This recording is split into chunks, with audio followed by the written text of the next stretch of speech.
क्या बनाने आए थे, क्या बना बैठे, कहीं मंदिर बना बैठे तो कहीं मस्जिद बना बैठे। संभल की गलियों में लग रहे ये पोस्टर महज कागज़ नहीं, ये साजिश की स्याही से लिखी इबारत है, जिसमें गाज़ा का नाम लेकर देश के भीतर जहर घोलने की कोशिश हो रही है।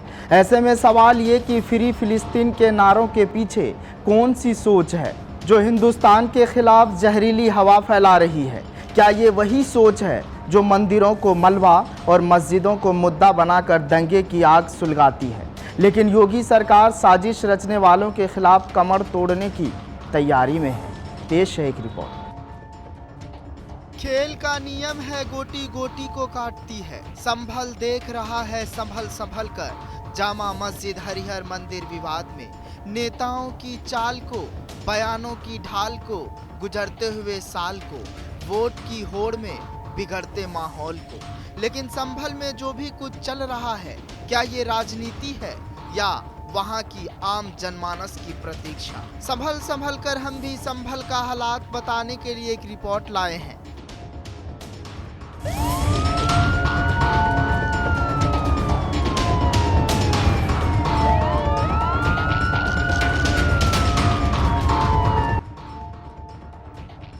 बहरहाल संभल के नरौली कस्बे में दुकानों की दीवारों पर फ्री गाजा फ्री फिलिस्तीन संदेश वाले पोस्टर लगाने के मामले में 7 लोगों को गिरफ्तार किया गया है। कुछ दिन पहले सामने आए इन पोस्टरों में एक खास समुदाय से इजरायली सामान का बहिष्कार करने की अपील भी शामिल थी। पुलिस इस मामले की जांच में जुटी हुई है। बनियाठेर के थाना प्रभारी रामवीर सिंह ने बताया कि सीसीटीवी कैमरे की फुटेज के आधार पर 7 लोगों की पहचान की गई है। जिन दुकानों की दीवारों पर पोस्टर दिखे, उनके मालिकों से अतिरिक्त जानकारी जुटाई गई है। गिरफ्तार किए गए लोगों की पहचान आसिम, सैफ अली, रईस, मतलूब, फरदीन, अरमान और अरबाज के रूप में हुई है। 24 नवंबर की वो मनहूस सुबह जिस दिन संभल को हिंसा की आग में झोंक दिया गया था। राजनेताओं ने अपने राजनीतिक फायदे के लिए संभल के लोगों और शांति को भस्म कर दिया। देश के संविधान को ताक पर रखते हुए पुलिस की गाड़ियों पर पथराव और आगजनी के हवाले कर दिया था। सब याद है ना आपको? भुलाया भी कैसे जाएगा उस मनहूस दिन को। आप सोच रहे होंगे कि इतनी पुरानी बात आज हम फिर क्यों दोहरा रहे हैं। इसके पीछे की वजह है फ्री गाजा फ्री फिलिस्तीन संदेश वाले पोस्टर। लेकिन कहानी के उस पार संभल की पूरी कहानी। इस घटना पर प्रतिक्रिया देते हुए बजरंग दल के संयोजक नितिन शर्मा ने कहा कि पोस्टरों में मुसलमानों से केवल उनके धर्म के लोगों द्वारा संचालित दुकानदारों से खरीदारी करने का आग्रह किया गया है। ये बेहद परेशान करने वाला है। इसका उद्देश्य सांप्रदायिक नफरत फैलाना है। उन्होंने कहा कि ये सिर्फ पोस्टर नहीं, ये एक खतरनाक मानसिकता को दर्शाते हैं। उन्होंने कहा कि पश्चिम बंगाल में हिंदुओं के खिलाफ बढ़ते अत्याचारों के कारण स्थिति चिंताजनक है। इसी तरह के संकेत अब नरौली में भी दिखाई दे रहे हैं, जहां पोस्टर लगाए गए हैं। इसमें मुसलमानों से सिर्फ मुसलमानों से ही सामान खरीदने को कहा गया है।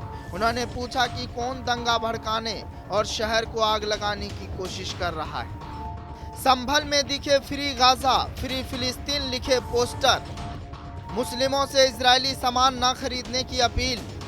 संभल को लेकर फिर योगी एक्शन में, बर्फ की निकली हवा, सदमे में अखिलेश, दंगाइयों की टूटेगी कमर, कट्टरपंथियों में हाहाकार।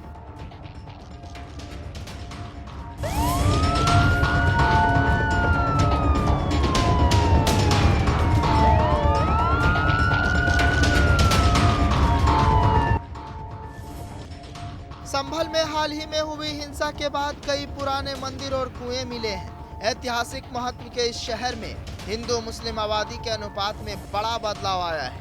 1978 के दंगों के बाद से हिंदुओं का पलायन हुआ था। अब खुले मंदिरों से कई सवाल उठ रहे हैं। प्रशासन सर्वे कर रहा है, स्थानीय लोग अपनी यादें साझा कर रहे हैं, धार्मिक स्थलों पर अतिक्रमण के आरोप लग रहे हैं। शहर का सांप्रदायिक इतिहास एक बार फिर चर्चा में है। स्थानीय लोग शांति की अपील कर रहे हैं। संभल की राजनीति में यह मुद्दा फ्री गाजा फ्री फिलिस्तीन पोस्टर को लेकर गरमाया हुआ है। लिहाजा अब संभल के सब्र का इम्तिहान खत्म हो गया है। योगी सरकार एक्शन में है और जो भी इस जहर की खेती करेगा उसकी जड़ें उखाड़ फेंकी जाएगी। अब न बर्क की आवाज़ चलेगी न बयानबाजों की दुकान, क्योंकि अब पोस्टर से नहीं पोस्टमार्टम से होगी साजिश की पड़ताल। और सवाल सिर्फ एक, फ्री गाज़ा का नाम लेकर कौन छीनना चाहता है हिंदुस्तान की अमन चैन। फिलहाल इस कहानी में आज के लिए बस इतना ही। कल फिर मिलेंगे, साजिशों की परतें खोलेंगे। बने रहे जनतंत्र टीवी के साथ। नमस्कार। ब्यूरो रिपोर्ट, जनतंत्र टीवी।